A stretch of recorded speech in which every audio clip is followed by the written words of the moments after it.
Bonjour Babacar, bonjour à toutes et à tous.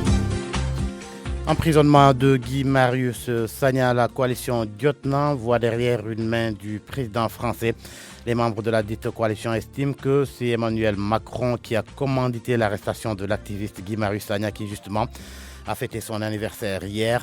Diotna qualifie d'arbitraire l'arrestation et note que le Sénégal a connu un recul démocratique avec l'arrivée de Macky Sall au pouvoir. Là-dessus, Fatou Diop Blondin, porte-parole de la coalition Diotna, au micro de Omar Mbow. Tous ceux qui parlent des intérêts français dans nos pays, c'est dans l'air du temps de restreindre leur liberté, le traitement particulier avec beaucoup de dureté dans ces conditions.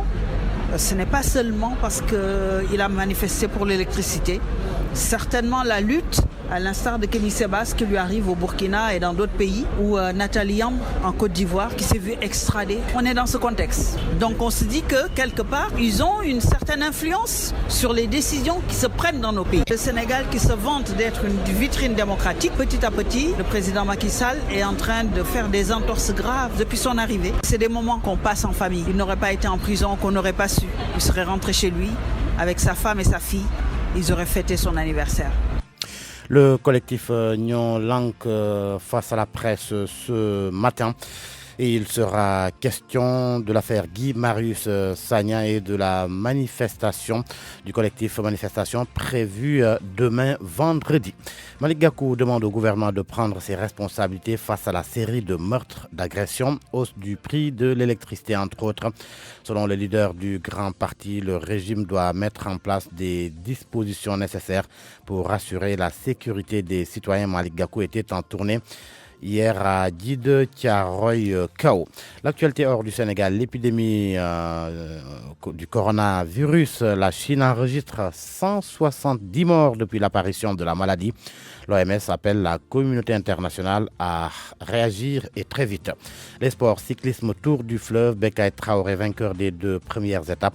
Les pensionnaires du club de la Petite Côte s'est imposé sur une distance de 101 km entre Saint-Louis, Ross, Béthio et Rosso au Sénégal.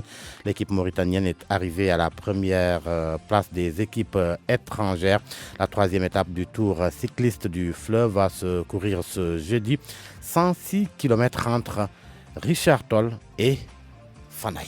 Le flash info de Georges Déthié Diop. Salam alaikum. Wa alaikum salam Hadj Babacar ñu ngi lay nuyu ñëpp ñi yeewandoog RFM di leen ñaanal jàmm yi sàkku ñaan ci ñëpp xibaar yi dañu koy tàmbaleeg lu ñeel tëjuk Guy Marius Sagna ci kaso bi mbootaay gi di coalition Jotna ñoom la ñu gis mooy li ci ginnaaw tëj gi mooy loxo président ba ca France Emmanuel Macron moo waral coalition bi daal di taxaw ngir wéyal xeex gi ba am ak bawam moom Guy Marius Sagna bi nu jàpp ne bu nu ko teguloon yoon ci anam yu dëppoowul ak yoon anniversaire am doon na fekk 29 janvier bi mu feetoo kooku njabootam ñu déglu ci kuréel gi ci wàllu woowu seen porte-parole Madieye Mbodj waa coalition Jotna.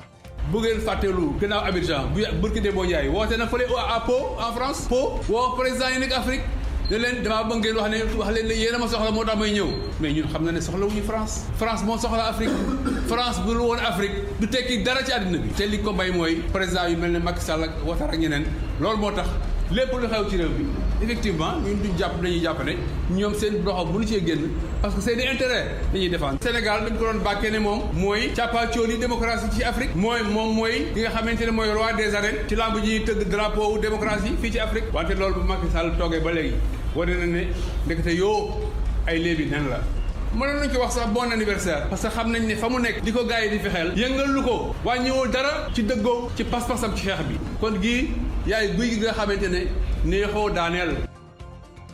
ñu daal di wéy ak yéen ci xibaaru suba seeg RFM ba tey lu ñeel bi yoon mbootaay geneen di waa ñoo lank ñoom conférence de presse la ñu amal tey ci suba ci kanam bu 10 heures dina bokk ci waxtaan ya mbiri Guy Marius Sagna ak manifestation bi ñuy waajal ñoom ñoo lank ëllëg ci àjjuma ji. El Hadj Malick Gakou njiital grand parti moom gouvernement bi la gis ne moo war a jëli matuwaay yëpp ngir dakkal li nga xamante ni mooy rey geeg ñàkkum kaaraange ci askan wi ci Sénégal naka noonu it lu jëm ci yokkuteeg njëgu courant gi moom njiital grand parti moom gis na ni gouvernement beeg njiitam war na teg disposition yi war ngir daal di baaxee askan wi ak kaaraange ci tournée démb la ko xamle ca boori Thiaroye Djiddah Thiaroye Kaw ngeen baal ma.